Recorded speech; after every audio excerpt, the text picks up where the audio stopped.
the devotees, some of the devotees from New Taliban were visiting in New Orleans for the program, and they sat down with his sister and did pretty in-depth interviews.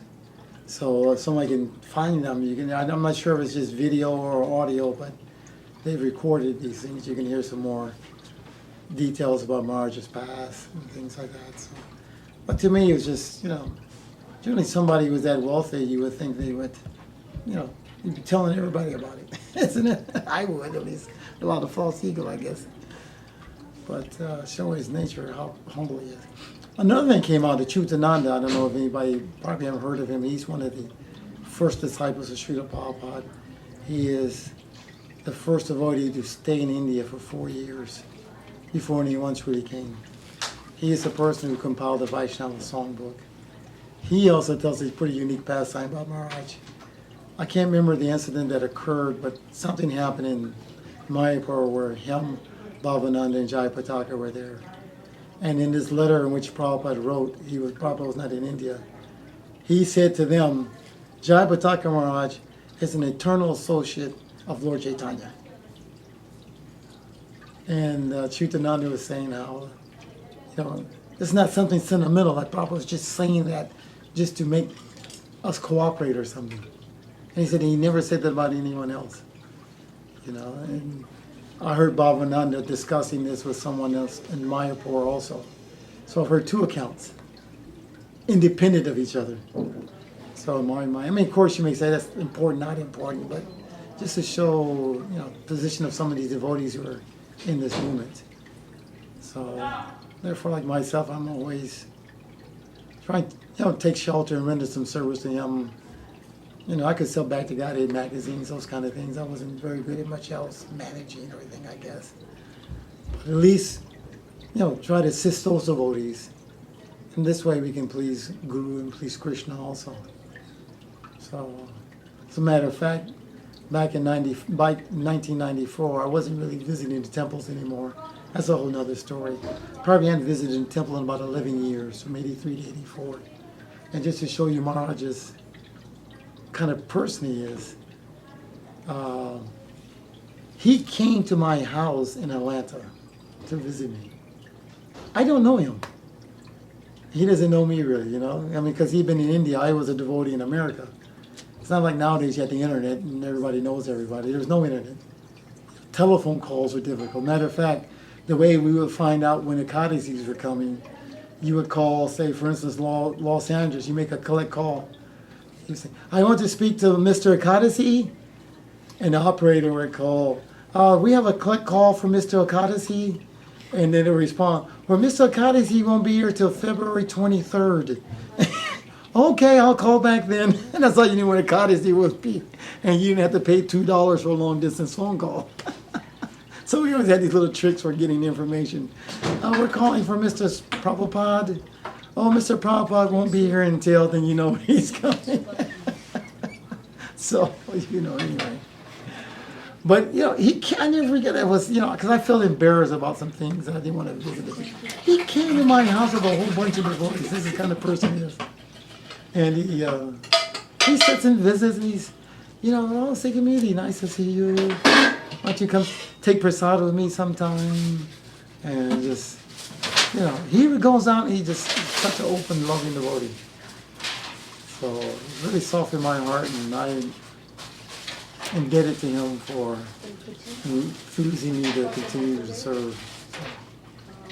Another unique thing about Jayapataka, I guess by now everybody's probably heard about Hanihati Festival in Atlanta. So I don't remember how when he first, because he was in India for many years, and he became an Indian citizen, as a matter of fact, which means you have to give up your U.S. passport. So Maharaj has to get a visa to come to America. He's born in America, isn't it right? He comes in as a foreigner. But in Atlanta, because it's not like Mayapur. Mayapur, of course, now, wherever he goes, thousands of people. But a very small temple. And if you think about it, I don't know how many people have had prasadam prepared by Jayapataka Swami. How many? I think the only place you can get that is in Atlanta, where he makes the pots. Not only does he make the pots, he offers them to the deities. He offers the arctic. And then he takes that and he distributes it to the devotees. And the mood of the Lord Nityananda. Where else can you get such a thing? You know, you can be in the kitchen with him preparing the prasad for the deities. You're going probably like 5 o'clock in the morning, and he's working right up to the artik, which is 1 o'clock. And you want to take a shower, come back.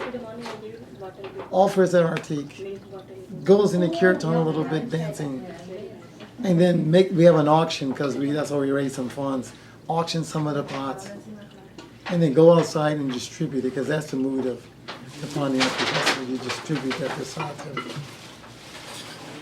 And go all day like that. Service he gives is amazing. In Atlanta, of course, that festival's grown. At one point, it was really just him coming.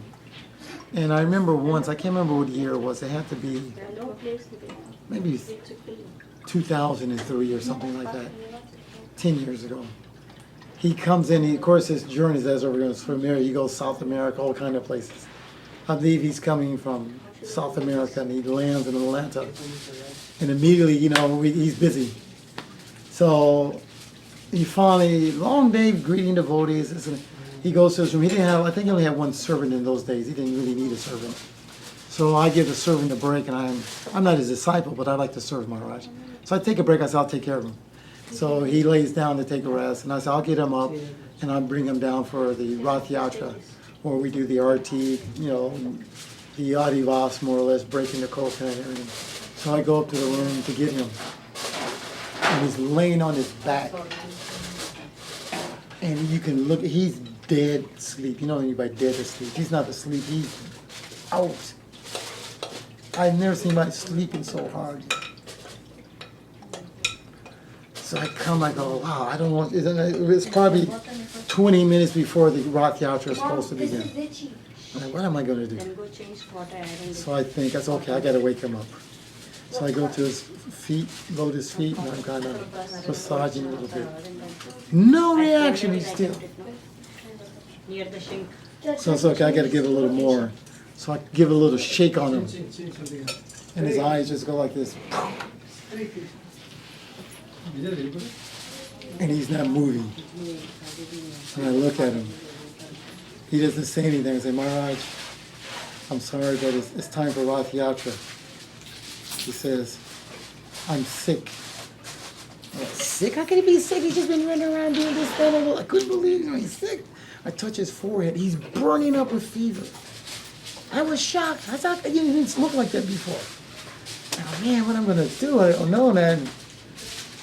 I said, well, Maharaj, I said, you come this far and they didn't want to see Sikhi Mahiti. They want to see Jayapataka Swami. You don't have to come down.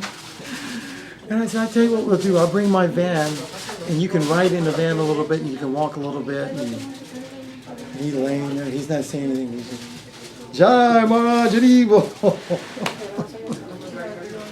Long story short, he puts his hand up. He says, I'm not this body. And that's it. So let's go. Sorry.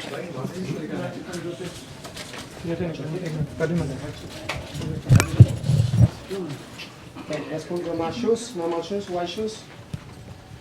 Shoes. Maharaj.